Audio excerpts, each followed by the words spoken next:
Recently in Formula 1, the Haas F1 team tried to get the results of the US Grand Prix reviewed, and a decision not to penalize Alex Albon in that race was reviewed as well. They failed quite decisively, but their attempt exposed some issues in how teams are using F1's review system and the general difficulty with policing track limits. In this video, we'll break down what happened with Haas's petition, why it failed, and what it says about problems F1 needs to address regarding frivolous reviews and inconsistent track limit enforcement. Haas's attempt to get US Grand Prix results reviewed. During the US Grand Prix, Haas grew increasingly frustrated as they noticed multiple cars exceeding track limits at turn 6, carrying too much speed through the corner by using runoff areas. This included an incident where Alex Albon went off the track but faced no investigation or penalty from stewards. Haas felt letting these infractions go unpunished was hugely unfair and cost them championship points. However, after the race, they submitted a formal petition for review with the FIA, challenging stewards' inaction on track limit violations and calling for a reassessment of the US Grand Prix classification. As evidence, Haas presented on-board footage from several drivers depicting overuse track limits at turn 6.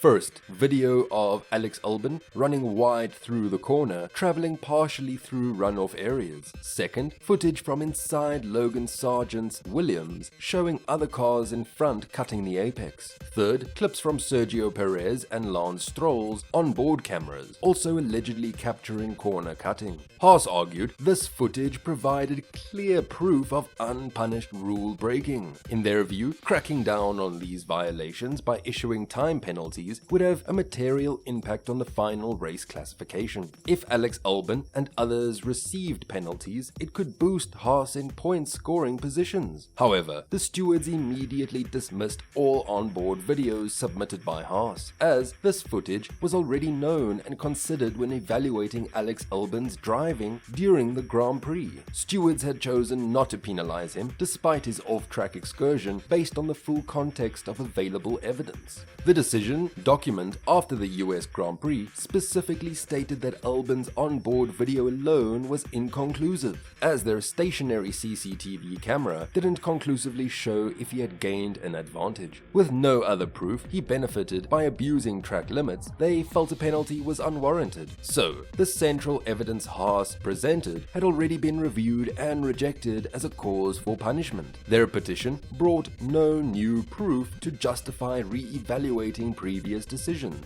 It relied purely on known footage that had already been deemed insufficient to sanction drivers like Albon when originally considering penalties. Why this failed and what it says about F1's review system. For a review petition to have merit, the requesting party must present significant and compelling new evidence not previously available. This new proof should credibly justify revisiting a prior decision by demonstrating facts were missed or interpreted incorrectly at the time. Haas fell devastatingly short of meeting this standard, and their purported evidence of corner cutting was already known and assessed without deeming penalties necessary in race control's initial judgment. Haas introduced no new information calling stewards' reasoning or conclusions into doubt. Moreover, Haas improperly tried using the review process to challenge the race classification itself. By petitioning for an event's results to be re-evaluated is only valid if you're appealing an actual race control decision tied to those results. No ruling existed regarding unpunished track violations for Haas to dispute. With no judgment on record about relevant driving incidents, the classification reflecting those non-decisions couldn't feasibly be reviewed or altered after the fact. So, Haas fundamentally misunderstood or intentionally misused the review system by targeting an event's outcome rather than disputing a specific judgment call. This wasted immense resources, having various teams and FIA personnel prepare evidence packets, participate in hearings, and deliberate decisions that were obviously ineligible for post-race appeals. The fact Haas's petition so clearly flew in the face of review requirements makes suspicions around their motivations understandable. Rather than sincerely believing undisclosed undisclosed evidence might resurface. To justify a fresh look, they likely brought their case out of desperation for any small chance of amended outcomes. With no expectation, the limited footage they presented could realistically change stewards' minds. It appears a Hail Mary attempt to gain championship points through legal technicalities rather than merit.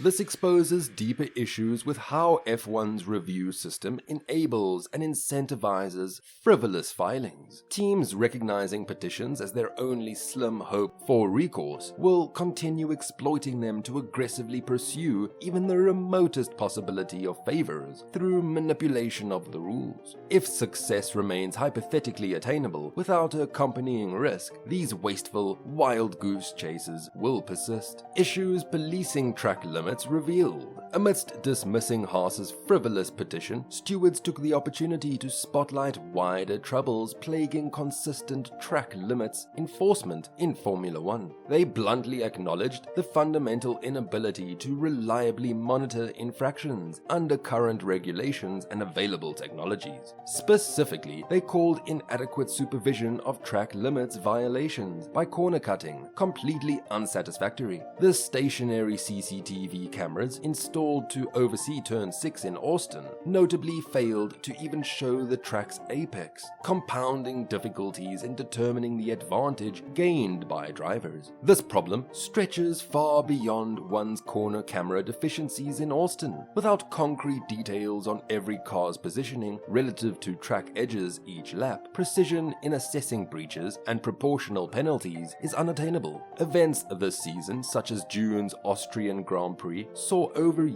of track limits reach epidemic levels, overwhelming available tools. Manual video review couldn't keep pace with rampant off-track excursions. The issues extend to both regulatory and technological facets of Formula One. Rule standards must be evaluated on how consistently and objectively enforceable they realistically are under present detection limitations. Simultaneously, those detection capabilities need rapid upgrading to 21st century norms if precise automated enforcement is ever achievable. As F1's pinnacle series, reliance on manual inspection of CCTV footage to assess corner cutting is increasingly outmoded and insufficient. Advanced solutions incorporating sensors, computer vision, geospatial data, and machine learning could revolutionize the integrity and fairness of track limit judgments. If Haas's fruitless review petition indirectly pressures Formula One to prioritize addressing these endemic weaknesses, immense positives may still emerge from the strange legal affair. Fewer teams victimized by patchy rule enforcement would reduce desperation driving Hail Mary filings. The path forward: upgrading track limits enforcement. Formula One stewards correctly identified the need to rapidly develop concrete solutions for enhancing track limits enforcement capabilities. While regulations and procedures may see tweaks, the most impactful path is likely through advanced technologies, far surpassing today's manual inspection tools. Sensor-based systems seamlessly integrated with track infrastructure could enable real-time detection and alerting whenever vehicles stray beyond boundaries. High-precision GPS tracking would provide foolproof geospatial evidence of each car's positioning without relying on biased video angles. Computer vision techniques like segmentation, mapping, and machine learning algorithms can automatically flag overages frame by frame in onboard footage. That scalable, automated analysis is unmatched by slow and inconsistent human review, implementing deterrence against frivolous reviews. Stakeholders must also re-evaluate submission requirements and deterrence regarding post-race petitions to prevent continued waste of resources on frivolous findings.